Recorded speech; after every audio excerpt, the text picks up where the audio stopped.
In the quiet suburban town of Amityville, New York, an eerie silence fell over 112 Ocean Avenue on the night of November 13th, 1974.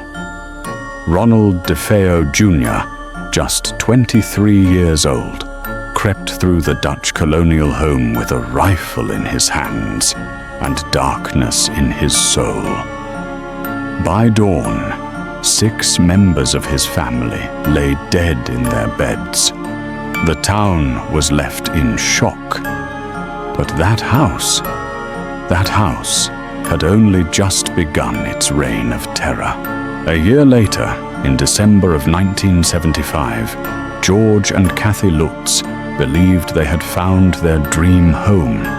Newlyweds with 3 children, they were drawn to the beauty and the bargain of the house on Ocean Avenue.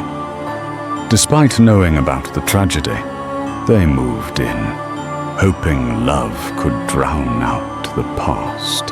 On their first night, strange things whispered through the walls. A chill swept through the house despite the roaring fireplace. George awoke at exactly 3:15 a.m., drenched in sweat, hearing faint footsteps pacing just outside the bedroom door. But when he opened it, nothing. One evening, Kathy's daughter spoke of a new friend she'd met. A pig with glowing red eyes named Jody.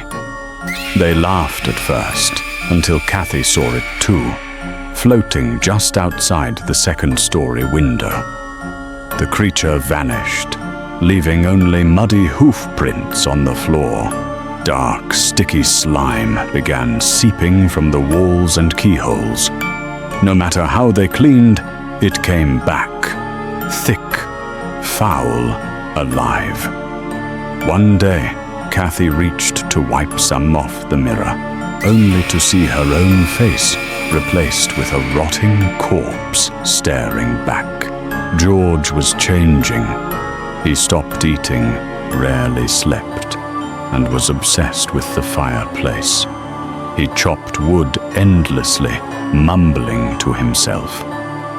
At 3:15 every morning, he woke, compelled by something, not his own.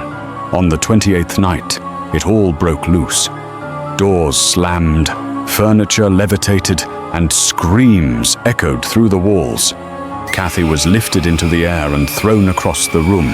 The children cried in terror as shadowy figures stalked the halls. The Lutz family ran, barefoot in the snow, never to return. The house still stands. Others have lived there, none staying long. Paranormal investigators, skeptics, and believers continue to argue. But those who enter say the air inside feels heavy, as if the house remembers everything and waits.